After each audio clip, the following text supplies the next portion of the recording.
side and let me share the screen. Satya. Okay, you can record the session, Satya. Okay, fine. Okay. So మనం చేయాల్సింది ఏంటంటే ఇప్పుడు installation కదా చేయాలి. Go to installation page. ఓకేనా, మనకి 2 టైప్స్ ఆఫ్ ఇన్స్టలేషన్స్ ఉంటాయండి. ఏంటంటే ఒకటి స్టాండ్ అలోన్ ఇన్స్టలేషన్ అంటాము, ఇంకోటి క్లస్టర్ ఇన్స్టలేషన్ అంటాము. క్లస్టర్ ఎన్విరాన్మెంట్ లో సీక్వెల్ సర్వర్ ని ఇన్స్టాల్ చేస్తే దాన్ని క్లస్టర్ ఇన్స్టలేషన్ అంటారు. ఓకేనా, లేదు ఒక విండోస్ సర్వర్ పైన, ఒక స్టాండ్ అలోన్ విండోస్ సర్వర్ పైన, ఓకేనా, if you are installing on a standalone machine, means a specific machine, a single machine, if you are installing on a single machine, that setup is called a standalone installation. Okay na, so cluster installation will be discussed later. Okay, so first we'll discuss about the standalone installation. Okay, we have to install standalone installation now. So now if you go to the installation page, there the first option you can see new SQL Server standalone instance installation or add existing features, add features to the existing installation. Okay na, so now in case you just install SQL Server now, later after 1 year customer is asking for reporting services or integration services, so then also you have to select the same option. Okay, this option will help you to install a new SQL Server software, and if you want to add some extra features to the existing instance also, you have to click on the same link. Okay, click on new SQL Server. At a time we can install only one server. Okay, if you see here, once I clicked on this link, this option is disabled. If you see here, earlier it is in blue color where I can select it. Now I cannot select that option. I can select other options, but I cannot select that option. You can see hand symbol is coming, but if you keep your cursor here, you cannot see any hand symbol. It means at a time you can install only one SQL Server. Okay, once it is completed, then only you can go for next SQL Server installation. How many instance? Instance means one SQL Server. Instance means one SQL Server software copy is called one instance.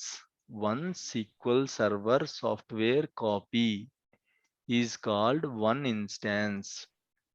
Okay na, one SQL Server software copy is called one instance, right? Like that we can install 50 instances in a machine. 50 instances.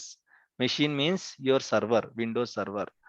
Okay, in one Windows server we can install 50 standalone instances.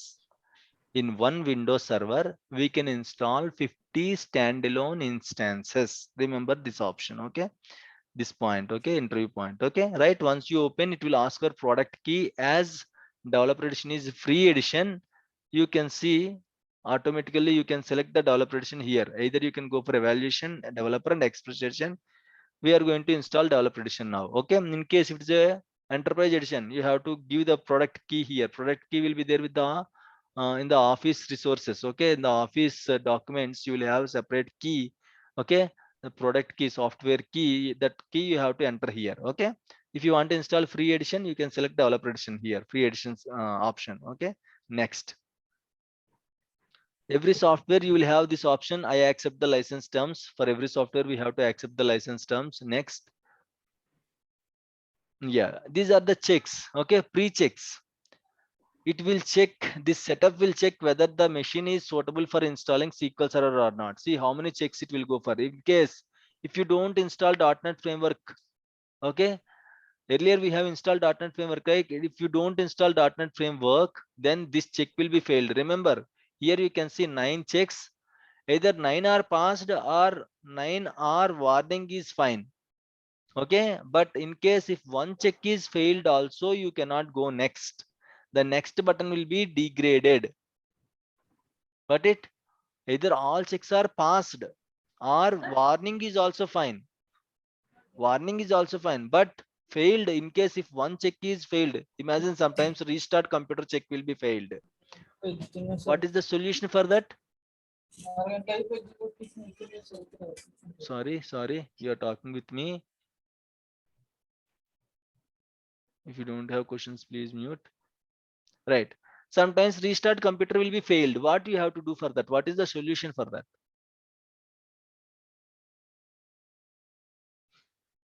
Restart computer check will be failed. Okay, what is the solution for that? Switch off and switch on. Switch off, switch on. What is that? Terminology, professional. Okay. If it is not restarting, just put off. Not put off. Okay, restart the server. Okay, simply sometimes Windows people will install all the softwares, right? While installing the software, some of the softwares needs reboot. Okay, but they don't reboot it. They just simply hand over the machine to us. Okay, fine. So what we have to do in case if restart computer is failed means it is looking for restart. So simply cancel the operation. Okay, restart your server, then again initialize your installation. Okay, again try to install the SQL Server. Got it? Sometimes .NET Framework 2.2.0 or 3.5 this will be failed. Then you have to contact the Windows team. You have to ask please install .NET Framework in this server so that they can install the .NET Framework software. Then we can again reinitiate the installation. Okay, right? These are the checks. Okay, you can rerun the checks in case if every run is successful.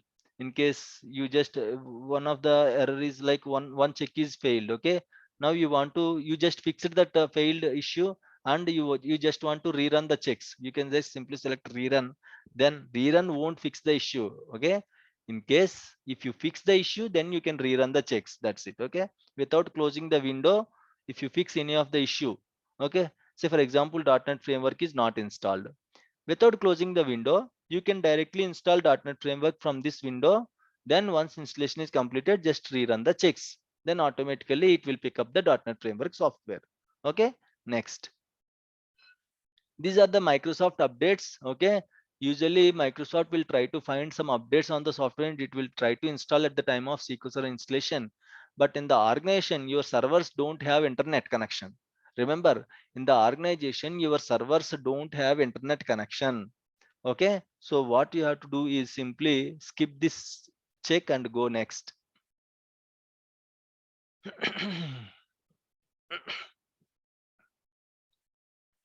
It will install the setup files. Okay,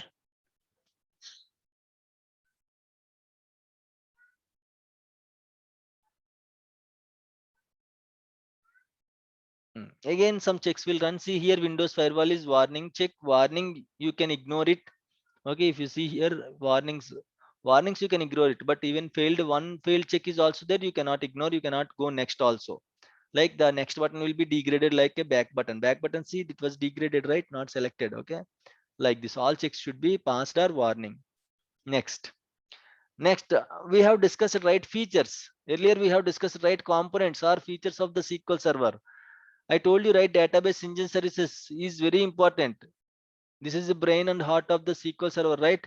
You have to install database engine services. You have to select this component, and replication is one of the feature. You have to select it. Full text is one of the component. You have to select it. In case if they are asking for different features like I need Polybase, I need DQS data quality services, I need machine learning services like R and Python, then only you have to select these services. If they are not asking, don't select it. If they are asking, select it. If they are asking analysis services, you can select here. These are the specific services. Okay, and go down, some of the shared services also there. Client tools connectivity is the shared service. Client tools backward compatibility, client tools SDK, these are the main important shared services. SQL client connectivity SDK. Sometimes they will ask master data services, MDS. Please install MDS. Then you have to select master data services here. But usually now it is not needed. In case if they mentioned in the build sheet, then you have to select master. Whatever components they are looking for, simply you have to select those components. Apart from that, you have to select the shared features. Remember, shared features you will install only once per machine. Okay, shared features means for example మీరు హాస్టల్లో ఉంటున్నారు. ఓకేనా, మీరు హాస్టల్లో ఉంటున్నప్పుడు కొన్ని shade ఉంటాయి, కొన్ని స్పెసిఫిక్ ఉంటాయి. మీ ల్యాప్టాప్, మీ మొబైల్, ఇవన్నీ మీ స్పెసిఫిక్ థింగ్స్. ఓకేనా, పర్సనల్ కామన్ గా వాడే వాషింగ్ మెషిన్, ఇంకా డిఫరెంట్ డిఫరెంట్ ఉంటాయి, వాటర్ హీటర్ ఏవైతే ఉన్నాయో ఇవన్నీ కూడా షేర్డ్. అవి మీరు పట్టుకుపోతారంటే అవ్వదు కదా ఇంటికి వెళ్ళినప్పుడు. అలాగనే హాస్టల్లో కొత్తగా వచ్చిన ప్రతి ఒక్కరికి సెపరేట్ గా వాషింగ్ మెషిన్ పెట్టరు కదా, ఉన్నదాన్నే వాడుకోవాలి కదా. సో వన్స్ మీరు షేర్డ్ ఫీచర్స్ ఇన్స్టాల్ చేస్తే మళ్ళీ మళ్ళీ ఇన్స్టాల్ చేయాల్సిన పని ఉండదు. అన్ని ఇన్స్టాన్సెస్ కూడా ఆ షేర్డ్ ఫీచర్స్ నే వాడుకుంటాయి. స్పెసిఫిక్ ఫీచర్స్ మాత్రం సెలెక్ట్ చేసుకోవాలి. ఈ ఫస్ట్ పోర్షన్ స్పెసిఫిక్ ఫీచర్స్, ఈ కింద పోర్షన్ షేడ్ ఫీచర్స్. మీరు చూస్తే ఇక్కడ కనిపిస్తుంది షేడ్ ఫీచర్స్ అని చెప్పి. షేడ్ ఫీచర్స్ మళ్ళీ మళ్ళీ ఇన్స్టాల్ చేయాల్సిన పని ఉండదు. ఇది ఫస్ట్ టైం నేను ఇన్స్టాల్ చేస్తున్నాను సీక్వెల్ సర్వర్. నేను ఏం చెప్పాను, 50 ఇన్స్టాన్సెస్ ఇన్స్టాల్ చేసుకోవచ్చు అని చెప్పాను. సెకండ్ ఇన్స్టాన్స్ కి మళ్ళీ సెలెక్ట్ చేసుకోవాల్సిన అవసరం లేదు. ఆల్రెడీ ఇన్స్టాల్ అయి ఉన్నాయి కాబట్టి ఉన్న వాటినే వాడుకుంటాయి. వాటినే షేడ్ అంటాం అనమాట. ఓకేనా? సో ఆ రకంగా మీకు షేడ్ పనిచేస్తుంది. ప్రతిసారి అవసరం లేదు, మెషిన్ లో ఒకసారి ఇన్స్టాల్ చేస్తే చాలు. స్పెసిఫిక్ ఫీచర్స్ మాత్రం ప్రతిసారి సెలెక్ట్ చేసుకోవాలి. ఓకేనా? మల్టిపుల్ ఇన్స్టాన్సెస్ ఇన్స్టాల్ చేస్తే ఎవ్రీ టైం మీరు స్పెసిఫిక్. ఈ 3 మెయిన్ అనమాట. Database in services, replication, full text search. ఈ 3 మెయిన్ స్పెసిఫిక్ సర్వీసెస్. వీటిని కంపల్సరీగా సెలెక్ట్ చేసుకోవాలి. ఓకేనా? నెక్స్ట్ సార్ మరి రిపోర్టింగ్ సర్వీసెస్. రిపోర్టింగ్ సర్వీసెస్ అడిగితే సెలెక్ట్ చేసుకోవాలి, చెప్పినది.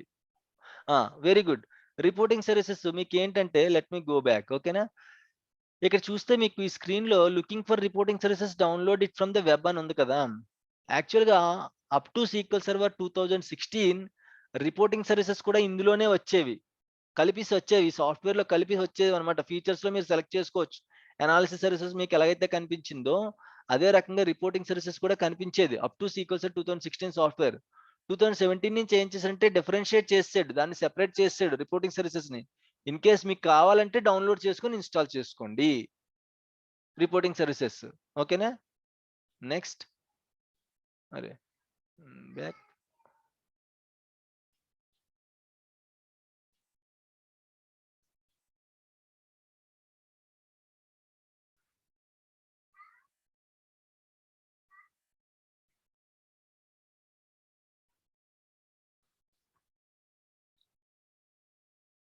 బ్యాక్. ఇక్కడ మీకు ఓకేనా అనాలిసిస్ సర్వీసెస్ చూపించింది కదా. ఇంటిగ్రేషన్ సర్వీసెస్ కూడా ఉంటాయి కిందన. ఇది ఇంటిగ్రేషన్ సర్వీసెస్. ఇంటిగ్రేషన్ సర్వీసెస్ అనేది షేర్డ్ ఫీచర్. మళ్ళీ మళ్ళీ ఇన్స్టాల్ చేయాల్సిన పని ఉండదు, ఒకసారి ఇన్స్టాల్ చేస్తే చాలు ఇంటిగ్రేషన్ సర్వీసెస్ ని. కానీ analysis and reporting services are specific features. ప్రతి ఇన్స్టాన్స్ కి కావాలనుకుంటే మళ్ళీ మళ్ళీ ఇన్స్టాల్ చేసుకోవచ్చు. ఓకేనా? రిపోర్టింగ్ సర్వీసెస్ మాత్రం ఇందులోంచి తీసేసాడు, లిస్ట్ లోంచి తీసేసాడు. ఎప్పుడు 2017 నుంచి. 2017 కి ముందు సీక్వెల్ సర్వర్ 2017 కి ముందు రిపోర్టింగ్ కూడా ఇందులో కలిపే ఉండేది. మామూలుగా రిపోర్టింగ్ సర్వీసెస్ అని సెలెక్ట్ చేసుకుంటే సెలెక్ట్ అయ్యేది. ఓకేనా? సో ఇప్పుడు మీకు రిపోర్టింగ్ సర్వీసెస్ కావాలంటే ఇక్కడ ఆప్షన్ చూడండి, looking for reporting services download from net. ఓకేనా? ఇది క్లిక్ చేస్తే మీరు ఇంటర్నెట్ నుంచి డౌన్లోడ్ చేసుకొని మళ్ళీ యాజ్ యూజువల్ గా ఇన్స్టాల్ చేసుకోవచ్చు. ఓకేనా? నెక్స్ట్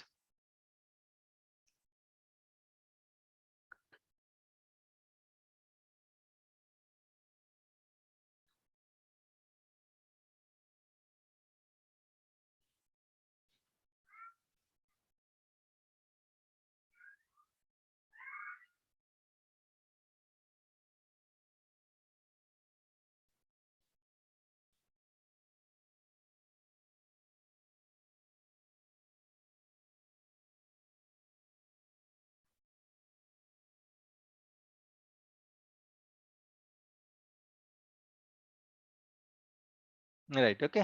నెక్స్ట్ వచ్చేసి నెక్స్ట్ ఏ స్క్రీన్ వస్తుంది ఇక్కడ కనిపిస్తుందండి మనకి. ఫీచర్ రూల్స్ స్క్రీన్ వస్తుంది. Next instance configuration. ఇలా ప్రతి స్క్రీన్ నెక్స్ట్ వచ్చే స్క్రీన్లన్నీ ఇక్కడ కనిపిస్తాయి అనమాట. ఇలా కంప్లీట్ స్క్రీన్ వరకు మనం వెళ్ళి ఇన్స్టాల్ చేస్తాం ఫైనల్ గా.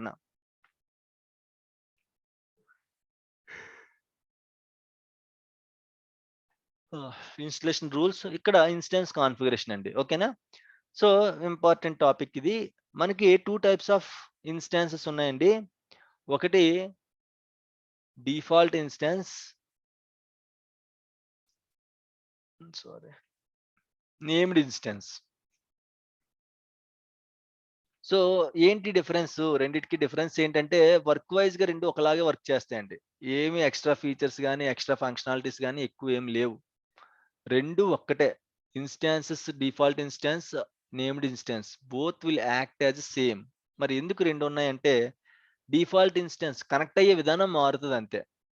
డిఫాల్ట్ ఇన్స్టాన్స్ కి ఒకలా కనెక్ట్ అవుతాము, నేమ్డ్ ఇన్స్టాన్స్ కి ఒకలా కనెక్ట్ అవుతాం. కనెక్ట్ అయ్యే విధానం ఒక్కటే మారుతుంది తప్పితే రెండు ఇన్స్టాన్సెస్ చేసే పని ఒక్కటే. మీరు డిఫాల్ట్ అన్న ఇన్స్టాల్ చేసుకోవచ్చు, నేమ్డ్ అన్న ఇన్స్టాల్ చేసుకోవచ్చు. ఫస్ట్ టైం డిఫాల్ట్ ఇన్స్టాల్ చేయాలని లేదు, ఫస్ట్ టైం నేమ్డ్ ఇన్స్టాల్ చేసుకోవచ్చు. ఆ మెషిన్ లో కొత్తగా కావాలంటే ఫస్ట్ టైమే నేమ్డ్ ఇన్స్టాల్ చేసుకోవచ్చు, లేదంటే డిఫాల్ట్ ఏదైనా మీరు ఇన్స్టాల్ చేసుకోవచ్చు. డిఫాల్ట్ కి కనెక్ట్ అవ్వాలంటే కంప్యూటర్ నేమ్ ఇచ్చి కనెక్ట్ అవుతామండి. ఓకేనా? డిఫాల్ట్ కి కనెక్ట్ అవ్వాలంటే కంప్యూటర్ నేమ్ ఇచ్చి కనెక్ట్ అవుతాం. ఇన్స్టెన్స్ కనెక్ట్ అయ్యేటప్పుడు కంప్యూటర్ నేమ్ ఇస్తాం. అదే నేమ్డ్ ఇన్స్టెన్స్ అయితే ఓకేనా, మనం ఇన్స్టాన్స్ ఇన్స్టాల్ చేసేటప్పుడు ఏదైతే నేమ్ ఇచ్చామో ఓకేనా, ఆ నేమ్ అంటే కంప్యూటర్ నేమ్ / ఇన్స్టాన్స్ నేమ్ ఇచ్చి కనెక్ట్ అవుతాం. ఓకేనా. సో సారీ అండి, కొంచెం బ్యాక్గ్రౌండ్ నాయిస్ ఉంటుంది, అనుకోవద్దు ప్లీజ్. సో మీకు ఏంటంటే నేమ్డ్ ఇన్స్టెన్స్ కనెక్ట్ అయ్యేటప్పుడు కంప్యూటర్ నేమ్ ఇవ్వాలి / ఇన్స్టాన్స్ నేమ్ కూడా ఇవ్వాలి. అదే డిఫాల్ట్ నేమ్ ఇన్స్టెన్స్ కనెక్ట్ అయ్యేటప్పుడు ఓన్లీ కంప్యూటర్ నేమ్ ఇస్తే సరిపోతుంది. ఓకేనా, డిఫాల్ట్ ఇన్స్టెన్స్ కనెక్ట్ అయ్యేటప్పుడు ఓన్లీ కంప్యూటర్ నేమ్ ఇస్తే సరిపోతుంది అనమాట. అదొక్కటే డిఫరెన్స్ రెండిటికి, వేరే డిఫరెన్స్ ఏమి లేదు. మరి నేమ్డ్ ఇన్స్టెన్స్ నేమ్ ఎలా పెట్టుకోవచ్చు? నేమ్డ్ ఇన్స్టెన్స్ కి మనకు నచ్చిన నేమ్ పెట్టుకోవచ్చు అండి, కానీ కొన్ని రూల్స్ ఉన్నాయి. ఏంటంటే మ్యాక్స్ 16 క్యారెక్టర్స్ కంటే ఎక్కువ ఇవ్వకూడదు. ఓకేనా, 16 ఆర్ 15 క్యారెక్టర్స్ కంటే ఎక్కువ ఇవ్వకూడదు. ఇన్స్టెన్స్ నేమ్ 15 క్యారెక్టర్స్ కంటే ఎక్కువ ఉండకూడదు, ఫస్ట్ థింగ్. రెండోది ఏంటి, ఓన్లీ ఆల్ఫాబెట్స్ తోనే స్టార్ట్ అవ్వాలి. ఇన్స్టెన్స్ నేమ్ ఎప్పుడు ఆల్ఫాబెట్స్ తోనే స్టార్ట్ అవ్వాలి, నెంబర్స్ తో స్టార్ట్ అవ్వకూడదు, స్పెషల్ క్యారెక్టర్స్ తో స్టార్ట్ అవ్వకూడదు. ఓకేనా, ఇన్స్టెన్స్ నేమ్ లో స్పెషల్ క్యారెక్టర్స్ ఇంక్లూడ్ అయి ఉండకూడదు. ఓకేనా, నేను ఇలా ఇస్తానంటే అవ్వదు. ఏంటి, సీక్వెల్ @2017 అని ఇస్తానంటే అవ్వదు, ఎర్రర్ త్రో చేస్తుంది. ఎందుకు ఎర్రర్ త్రో చేస్తుంది నేను ఇలా ఇస్తే? అన్నది స్పెషల్ క్యారెక్టర్ అన్నమాట. ఓకేనా, అనేది స్పెషల్ క్యారెక్టర్, అందుకనే స్పెషల్ క్యారెక్టర్స్ అలౌ చేయదు. మరి ఎటువంటి స్పెషల్ క్యారెక్టర్స్ ని అలౌ చేయదా అంటే అలా ఏం కాదు, అండర్స్కోర్ అండ్ డాలర్ ని అలౌ చేస్తుంది. అండర్స్కోర్ కామా డాలర్ ఈ రెండు స్పెషల్ క్యారెక్టర్స్ ని అలౌ చేస్తుంది. ఇన్ కేస్ మీరు ఇలా పెట్టుకునే బదులు, ఓకేనా, మీరు ఇలా పెట్టుకోండి, అండర్స్కోర్ 2017 అన్న పెట్టుకోవచ్చు, లేదంటే $2017 అన్న పెట్టుకోవచ్చు. కానీ ఓకేనా, మీరు వేరే అదర్ ఇన్స్టాన్స్ నేమ్స్ పెట్టుకోకూడదు. ఇలా పెట్టుకుంటే ఓకేనా, sequel space 2017 is it acceptable name? Is it going to allow this name? No or yes? Yes or no? No. I need answers from No, everyone. no. I need answers from everyone. No. Why no? 15 characters ఉన్నాం. 15 characters ఉండాలా, అందుకనే నోనా? Alphabets space అనేది కూడా ఒక character. ఓకేనా, space is special character, అందుకనే allow చేయదు. ఓకేనా, స్పేస్ అనేది special character, it won't allow this name. 15 characters ఉండాలని నేను అంటలేదు, మ్యాక్స్ 15 క్యారెక్టర్సే అలౌ చేస్తుంది. నేను పెద్ద నేమ్ ఇచ్చుకుంటానంటే, నా నేమ్ అంతా ఇచ్చుకుంటానంటే అవ్వదు కదా. మన నేమ్ ఒక 20 క్యారెక్టర్స్ ఉండొచ్చు, 25 క్యారెక్టర్స్ ఉండొచ్చు, కానీ it will allow till 15 characters అంతే. అలాగని 15 ఉండాలని కాదు, మ్యాక్స్ 15 వరకు అలౌ చేస్తుంది అని దాని మీనింగ్. ఓకేనా, మీరు ఇన్స్టాన్స్ నేమ్ లో అండర్స్కోర్ డాలర్ ఇచ్చుకోవచ్చు. నేను ఇలా ఇస్తాను, ఓకేనా, డాలర్ సీక్వెల్ 2017. ఓకేనా, నా చెప్పండి, is it valid name or not? ఎందుకు? ఫస్ట్ ఆల్ఫాబెట్స్ రావాలి. Very good. ఓకేనా, instance name always starts with alphabets తోనే స్టార్ట్ అవ్వాలి, స్పెషల్ క్యారెక్టర్స్ తో కానీ నెంబర్ తో కానీ స్టార్ట్ అవ్వకూడదు. సో అలా ఇచ్చినా సరే మీకు ఎర్రర్ వస్తుంది అనమాట. ఓకేనా, సో అది మీకు ఒక్కసారి మనం ఇక్కడ చెక్ చేసేద్దాము, 15 16 అన్నది. 1 2 3 4 5 6 7 8 9 10 11 12 13 14 15 16 17 అంతే, 16 నాట్ 15. ఓకేనా, it is allowing only 16, max 16 characters. ఓకేనా, right fine. Default instance select చేసుకుంటే నేమ్ అన్నది అడగదు, ఎందుకంటే చెప్పాను కదా, డిఫాల్ట్ ఇన్స్టాన్స్ నేమ్ ఏంటి, కంప్యూటర్ నేమ్ తీసుకుంటుంది అనమాట. సో అందుకనే నేమ్ అడగదు. అదే నేమ్డ్ ఇన్స్టాన్స్ సెలెక్ట్ చేసుకుంటే నేమ్ అడుగుతుంది, బాబు నేమ్ ఇవ్వండి, ఏం నేమ్ కావాలని చెప్పి నేమ్ అడుగుతుంది, మనం నేమ్ ఇస్తాం అనమాట.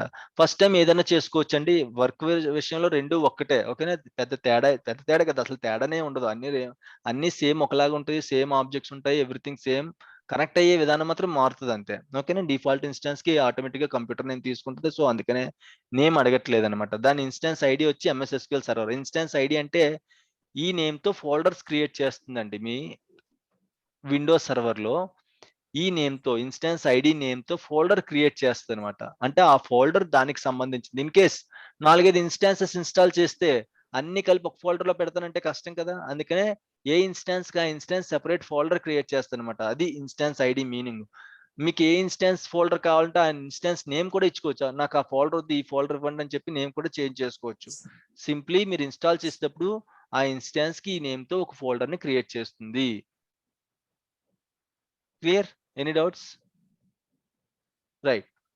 ఏమన్నా దానిలో ఆల్రెడీ ఇన్స్టాల్డ్ ఇన్స్టాన్సెస్ ఏమన్నా ఉంటే కింద చూపిస్తుంది.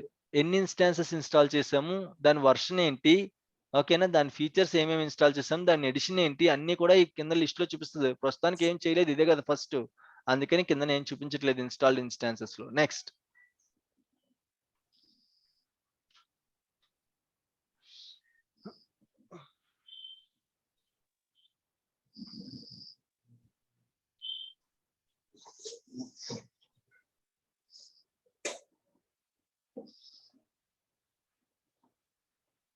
రైట్.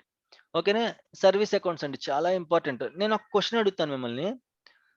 రైట్, ఈ స్క్రీన్ లో నేను ఫస్ట్ డిఫాల్ట్ ఇన్స్టాన్స్ ఇన్స్టాల్ చేశాను, నాకు నచ్చలా, నేను దాన్ని నేమ్డ్ ఇన్స్టాన్స్ కింద కన్వర్ట్ చేసుకోవాలనుకుంటున్నాను. ఎగ్జిస్టింగ్ ఇన్స్టాన్స్ ని నేమ్డ్ ఇన్స్టాన్స్ కింద కన్వర్ట్ చేసుకోవాలనుకుంటున్నాను. అవుతుందా? నాకు అందరి దగ్గర నుంచి ఆన్సర్స్ కావాలి. మన క్లాస్ ఏంటంటే కొంచెం ఇంటరాక్టివ్ గా ఉండాలి. ఓకేనా, ఏదో నేను చెప్తే అలా చెప్పుకుంటూ పోతే మీరు అలా వినుకుంటూ పోవడం కాకుండా మీరు కూడా కొంచెం పార్టిసిపేట్ చేయండి. నేను డిఫాల్ట్ ఇన్స్టాన్స్ ని నేమ్డ్ ఇన్స్టాన్స్ కింద కానీ, నేమ్డ్ ని డిఫాల్ట్ ఇన్స్టాన్స్ కింద కానీ చేంజ్ చేసుకోవడానికి అవుతుందా? ఇన్స్టలేషన్ అయిపోయిన తర్వాత, ఇప్పుడు కాదు. ఎస్ ఆర్ నో ఏదైనా చెప్పండి, పర్లేదు, ఆన్సర్ అయితే చాలు నాకు, అంతే. No, sir.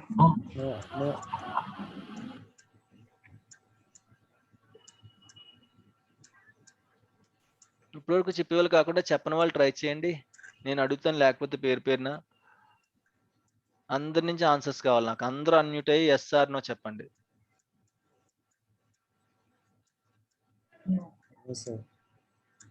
I don't know. Okay, Priya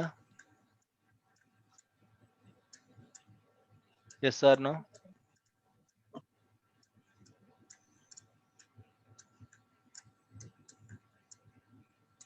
Priya yes or no? నాకు దగ్గర అందరి నుంచి ఆన్సర్స్ కావాలి. ఓకేనా, నేను ఏదో అందరిలాగా చెప్పేసి సర్దుకొని వెళ్ళిపోయే రకం కాదు. నేను అడుగుతాను ఆన్సర్స్, అందరూ ఆన్సర్స్ ఇవ్వాలి. చెప్పండి ఎస్ ఆర్ నో. మీకు తెలియకపోతే తెలియదని చెప్పండి, పర్లేదు. ఏం మొహమాట పడ్డానికి ఏం లేదు, అందరూ మన వాళ్ళే. ఓకేనా, సో చెప్పండి, ఆన్సర్ చెప్పండి, yes or no. Okay, Sai? Yes, sir. Okay, and Dawood?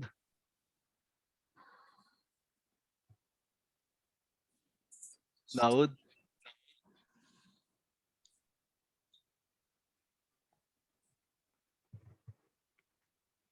Okay, right. ఓకేనా, సో ఆన్సర్ ఏంటంటే నో అండి. ఓకేనా, ఒకసారి మీరు ఇన్స్టాన్స్ ఇన్స్టాల్ చేసిన తర్వాత చెప్పండి. ఓకే, ఒకసారి మీరు ఇన్స్టాన్స్ ఇన్స్టాల్ చేసిన తర్వాత నేను చేంజ్ చేసుకోవాలనుకుంటున్నానంటే అది చేంజ్ అవ్వదు. ఓకేనా, డిఫాల్ట్ అయితే డిఫాల్టే, నేమ్డ్ అంటే నేమ్డే. దాని డిఫాల్ట్ నేమ్డ్ కింద నేమ్డ్ డిఫాల్ట్ కింద చేంజ్ చేయడానికి అవ్వదు అనమాట. ఓకేనా, సో ఒకసారి మీరు ఇన్స్టాన్స్ ఇన్స్టాల్ చేసిన తర్వాత you cannot change the instance type from default to named and named to default. ఓకేనా, నెక్స్ట్ సర్వర్ కాన్ఫిగరేషన్. నెక్స్ట్ వచ్చేసి సర్వీస్ అకౌంట్ స్క్రీన్ అండి, చాలా important service account. Service account అంటే ఏంటి? ఓకేనా, సో విండోస్ సర్వర్ లో ప్రతి సర్వీస్ కూడా, విండోస్ సర్వర్ లో ప్రతి సర్వీస్ కూడా it will run under A service account. Forget about sequel server. ఒక చిన్న ఎగ్జాంపుల్ ఇస్తాను నేను. యాంటీవైరస్, వ్యవస్థ యాంటీవైరస్ ఉంది నా దగ్గర. ఓకేనా, సో వ్యవస్థ యాంటీవైరస్ చేసే పని ఏంటండి? వైరస్ ని ఫైండ్ అవుట్ చేయడం. మన కంప్యూటర్లో ఏమైనా వైరస్ ఫైల్స్ ఉన్నాయేమో, ఎఫెక్టెడ్ ఫైల్స్ ఏమైనా ఉన్నాయేమో, ఆ ఫైల్స్ ని ఫైండ్ అవుట్ చేసి ఐడెంటిఫై చేసి మనం డిలీట్ చేయమంటే డిలీట్ చేసేస్తా ఉంటది కదా. అది వ్యవస్థ యాంటీవైరస్ చేసే పని. రైట్, అంటే దాని అర్థం ఏంటి? ఫస్ట్ ఈ వ్యవస్థ యాంటీవైరస్ అన్ని ఫైల్స్ ని రీడ్ చేస్తా ఉంటది కంప్యూటర్లోని. అవునా? స్కానింగ్ అంటాము, స్కానింగ్ ఈజ్ ఇన్ ప్రోగ్రెస్ అంటాం. మీరు చూసారో లేదో, యాంటీవైరస్ వర్క్ అవుతున్నప్పుడు స్కాన్ అని ఉంటుంది. స్కాన్ అంటే ఏంటి? రీడ్ చేస్తుంది అనమాట ఫైల్స్ అన్ని. అది ఎలా పనిచేస్తుంది యాంటీవైరస్?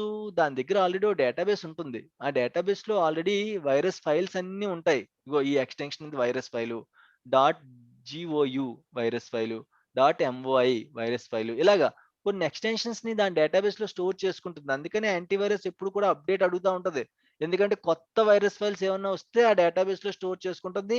అలాంటి ఫైల్స్ మీ కంప్యూటర్ లో ఏమన్నా ఉంటే వెంటనే స్కాన్ చేసి వైరస్ కింద డిటెక్ట్ చేస్తుంది. Imagine .moi is a new virus file. So అది కంపేర్ చేసుకుంటుంది. ప్రతి ఫైల్ ఎక్స్టెన్షన్ .moi అని ఎక్కడైనా కనిపిస్తే దాన్ని మార్క్ చేస్తుంది యాజ్ ఎ వైరస్ ఫైల్ కింద మార్క్ చేస్తుంది.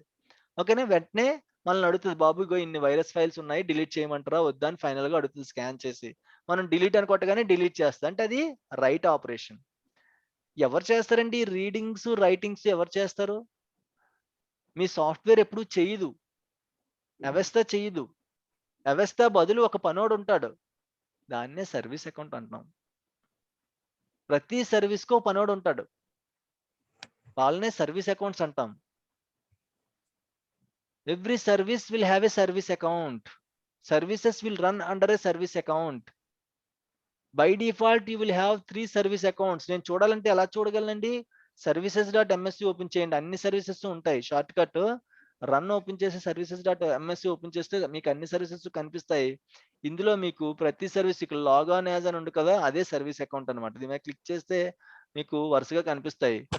3 సర్వీస్ అకౌంట్స్ ఉంటాయండి. బై డిఫాల్ట్ 3 సర్వీస్ అకౌంట్స్ ఉంటాయి. Local service, local system, network system.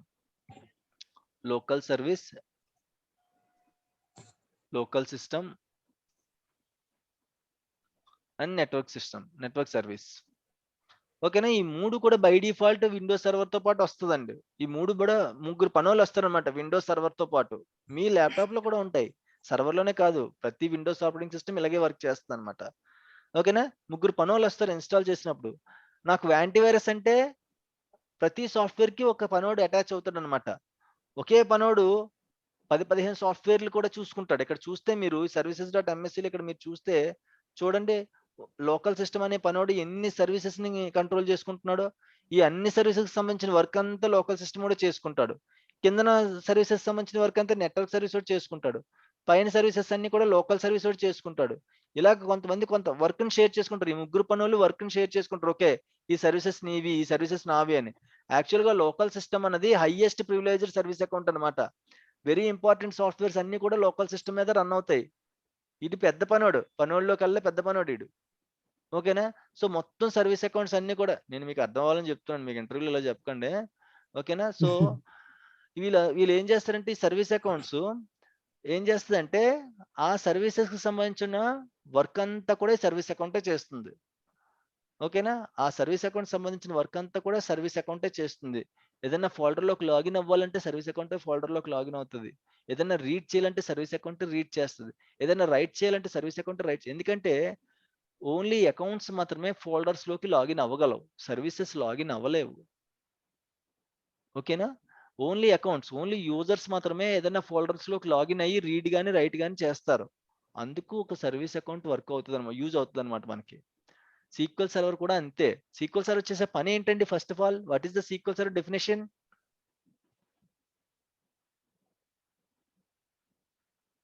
What is the SQL Server To definition? process the data, to retrieve the data, to store the data. Very good. SQL Server is going to use to store the data, to process the data, to retrieve the data. అంటే store అంటే ఏంటి? Store చేసుకోవడం అంటే write చేస్తుంది disk కి, writing operation. Process writing operation. Retrieving reading operation. ఎవరు చేస్తారు? Folders లో ఉన్న డేటాని ఎవరు రీడ్ చేస్తారండి? సర్వీస్ అకౌంట్ రీడ్ చేస్తుంది. ఓకేనా, మీ సర్వీస్ అకౌంట్ ఈ పనులన్నీ చేస్తుంది, రీడింగ్ కానీ రైటింగ్ కానీ అన్నిని. So service account is very important. ఓకేనా, సో అందుకనే సీక్వెల్ సర్వర్ని ఇన్స్టాల్ చేసేటప్పుడు బై డిఫాల్ట్ గా ఇవి వర్చువల్ సర్వీస్ అకౌంట్స్ అంటారండి.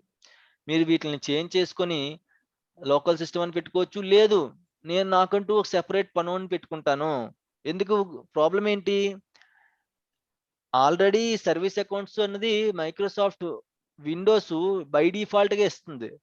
చచ్చా నాకు ఇవి వద్దు, నేను సెపరేట్ గా నాకంటూ నేను పనుని తెచ్చుకుంటాను, అదే కస్టమైజ్డ్ సర్వీస్ అకౌంట్. వాళ్ళందరితో పాటు వర్క్ చేసే పనుడు నాకు వద్దు. ఎందుకు? వీడు 10 పనిలో 20 పనిలో చెయ్యాలా, ఆ తర్వాత నా దగ్గరికి వస్తాడు, సీక్వెల్ సర్వర్ దగ్గరికి వస్తాడు. కానీ నా పని ఏంటి? ఫస్ట్ డేటా రీడ్ చేయాలి, రైట్ చేయాలి. నాది first priority, highest priority work నాది. నేను సీక్వెల్ సర్వర్ కోసం విండోస్ సర్వర్ ఇన్స్టాల్ చేసుకున్నాను, కానీ విండోస్ సర్వర్ ఇన్స్టాల్ చేస్తున్నా అయ్యో బాగోదు ఫీల్ అవుతారని చెప్పి సీక్వెల్ సర్వర్ ఇన్స్టాల్ చేయలేదు కదా. నా పని డేటా రీడ్ చేయడం, రైట్ చేయడం. ఓకేనా, దానికోసం నేను విండోస్ సర్వర్ హెల్ప్ తీసుకుంటున్నాను. సో ఫస్ట్ ప్రివిలేజ్డ్ పర్మిషన్స్ ఏంటి? మన వర్క్ కంప్లీట్ అవ్వాలి. హై ప్రయారిటీ ఏంటి? మన వర్క్. సో అందుకనే మనం కస్టమైజ్డ్ సర్వీస్ అకౌంట్స్ ని బిల్డ్ చేసుకుంటాం. వాళ్ళందరు పనులు చేసిన ఆ పని చేసేంత వరకు వెయిట్ చేస్తే పెర్ఫార్మెన్స్ ఇష్యూస్ వస్తాయి.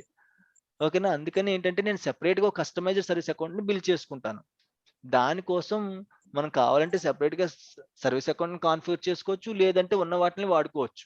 ప్రస్తుతానికి నేను ఉన్న వాటితో ఎలా ఇన్స్టాల్ చేయాలో చూపిస్తాను. నెక్స్ట్ క్లాస్ లో సర్వీస్ అకౌంట్ ఎలా చేంజ్ చేయాలో కూడా చూపిస్తాను. ఆర్గనైజేషన్ లో అది కూడా ఒక యాక్టివిటీ.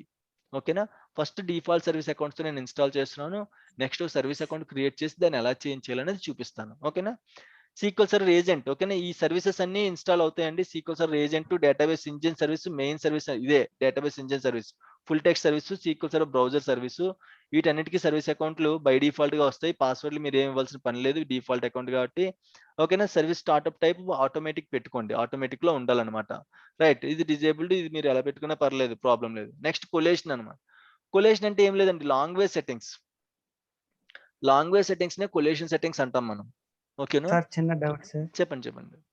ఇప్పుడు సీక్వెల్ సర్వర్ కి సీక్వెల్ సర్వర్ ఏజెంట్ వీళ్ళందరూ సర్వీసెస్ కదా సార్, ఈ అవును. 4 మెంబర్స్ అవును, we can create as these 4 members as servers for the servers SQL కాదు, server services. services. Okay, okay sir, ఒక fine. సర్వర్ కి 4 సర్వర్లు రావు కదా. ఇవన్నీ Okay. ఒక సర్వర్ ఇన్స్టాల్ చేసినప్పుడు మనకి 6 సర్వీసెస్ వస్తాయి. అందులో ఈ 4 మెయిన్ సర్వీసెస్ అన్నమాట. ఇవి కాకుండా ఇంకో Okay. 2 ఆటోమేటిక్ గా సర్వీసెస్ ఎంఎస్సి లో services.msc ఫోల్డర్ లో క్రియేట్ అవుతాయి. Okay sir. ఓకేనా? Any doubts please? ఇప్పటి వరకు అర్థమైందా? క్లియరా? Any doubts? ఏమైనా డౌట్స్ ఉంటే అడగండి. ఇప్పుడు ప్రాబ్లం సార్ ఏం ఇక్కడ లేదు. సెలెక్ట్ టైప్ లో అన్ని ఆటోమేటిక్ చేయాలి సార్, అన్ని మాన్యువల్ ఆటోమేటిక్ గా చేస్తాం. మాన్యువల్ ఎందుకు చేయమంటే పొరపాటున సర్వర్ రీస్టార్ట్ అయితే మాన్యువల్ పెడితే మళ్ళీ మనం లాగిన్ అయ్యి సర్వర్ లోకి మళ్ళీ మాన్యువల్ గా స్టార్ట్ చేయాలి సర్వీస్ ని. ఆటోమేటిక్ పడితే పొరపాటున server restart, Windows server restart అయినా సరే ఆటోమేటిక్ గా సర్వీసెస్ అన్ని ఆటోమేటిక్ గా ఆన్లైన్ లోకి వచ్చేస్తాయి. ఇక్కడ మాన్యువల్ డిజేబుల్డ్ చేశారు కదా సార్, బ్రౌజర్ SQL సర్వీస్ మాత్రం డిజేబుల్ లో ఉంటుంది. ఇది మాన్యువలే. దీన్ని మనం ఎనేబుల్ గాని డిజేబుల్ గాని చేయలేము. ఇక్కడ చూసారా, ఇది మనకి ఏం బటన్ లేదు అనమాట. ఇది మాత్రం బై డిఫాల్ట్ గా డిజేబుల్ లో ఉంటుంది. దీన్ని కావాలంటే ఎనేబుల్ చేసుకోవచ్చు. నేను తర్వాత చూపిస్తాను దీన్ని ఎలా ఎనేబుల్ చేయాలనేది. ఓకేనా? Any questions? రైట్. నెక్స్ట్ వచ్చేసి ఇది ఏం మనకు అవసరం లేదు. గ్రాంట్, పెర్ఫార్మ్, వాల్యూమ్ మెయింటెనెన్స్ ఏం అవసరం లేదు. కొలేషన్ అండి. కొలేషన్ లో మనం ఏంటంటే, కొలేషన్ అంటే లాంగ్వేజ్ సెట్టింగ్స్. మీరు ఫోన్ లైక్ రిజిస్టర్ చేసుకున్నప్పుడు లాంగ్వేజ్ అడుగుతుంది. ఏ language? Chinese లాంగ్వేజా,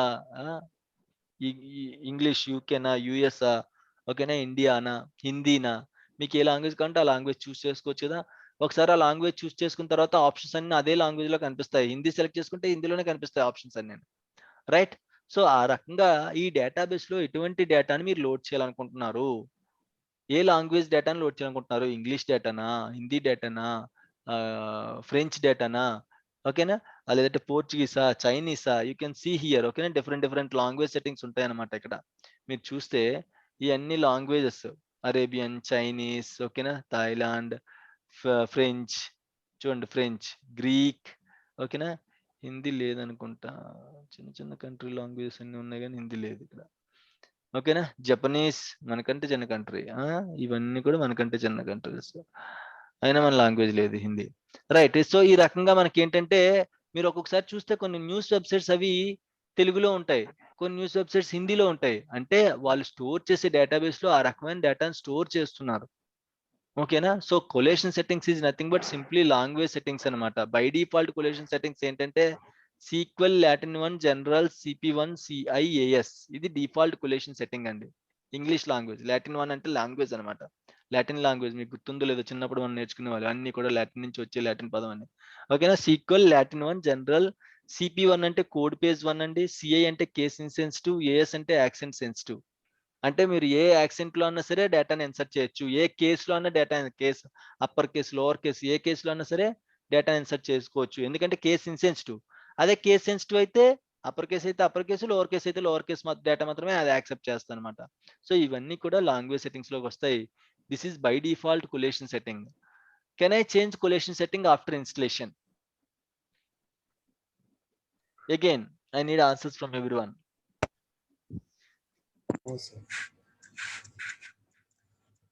No, sir. No sir. Okay. So yes, the answer is no only. Okay na? But there is a way. different way, but it is not like a exact setting. It's not a setting kind of thing. Again, you have to reinstall it. ఓకేనా, reinstall kind of thing. మొత్తం మళ్ళీ complete గా reinstall చేసుకున్నట్టు ఉంటుంది. Direct గా change చేసుకునే option అయితే ఎక్కడ లేదు. కొలేషన్ సెట్టింగ్ మళ్ళీ రీఇన్స్టాల్ చేసి ఓకేనా మనం కొలేషన్ సెట్టింగ్స్ ని కాన్ఫిగర్ చేసుకోవాలన్నమాట. రైట్, అది ఆ రకంగా మనం కొలేషన్ సెట్టింగ్స్ ని చేంజ్ చేసుకోవచ్చు ఇన్ కేస్ కావాలనుకుంటే. నెక్స్ట్ ఓకేనా. సో అథెంటికేషన్ అండి. ఈ అథెంటికేషన్ గురించి మీకు మనకు 2 టైప్స్ ఆఫ్ అథెంటికేషన్ మోడ్స్ ఉన్నాయి. ఒకటి Windows authentication mode, second one వచ్చేసి మిక్స్డ్ మోడ్ అథెంటికేషన్. ఓకేనా, ఈ Windows authentication, mixed mode authentication. So ఈ వీటి గురించి నేను సెక్యూరిటీ కాన్సెప్ట్ లో ఎక్స్ప్లెయిన్ చేస్తాను. విండోస్ అథెంటికేషన్ అంటే ఏంటి, అది ఎలా వర్క్ అవుతుంది, మిక్స్డ్ మోడ్ అథెంటికేషన్ అంటే ఏంటి, అది ఎలా వర్క్ అవుతుంది, నేను సెక్యూరిటీ కాన్సెప్ట్ లో చెప్తాను. సింపుల్ గా విండోస్ అథెంటికేషన్ అంటే అది విండోస్ లాగిన్ మీద బేస్ చేసుకుని వర్క్ అవుతుందండి. సీక్వెల్ మిక్స్డ్ మోడ్ అథెంటికేషన్ అంటే సెపరేట్ గా సీక్వెల్ లాగిన్ క్రియేట్ చేసి వర్క్ అవుతుంది అనమాట. గుర్తుపెట్టుకోండి, సీక్వెల్ సర్వర్ ఇన్స్టాల్ చేయగానే అందరూ యాక్సెస్ చేసేసుకోలేరు దానికి. ఇన్ కేస్ మీరు విండోస్ సర్వర్ లో అడ్మినిస్ట్రేటర్ అయి ఉండొచ్చు, అయినా సరే మీరు యాక్సెస్ చేసుకోలేరు. ఓకేనా, ఎవరికైతే సీక్వెల్ సర్వర్ లో లాగిన్ క్రియేట్ అయి ఉందో వాళ్ళు మాత్రమే యాక్సెస్ చేసుకోగలరు. ఎవరికైతే సీక్వెల్ సర్వర్ లో లాగిన్ క్రియేట్ అయి ఉందో వాళ్ళు మాత్రమే యాక్సెస్ చేసుకోగలరు.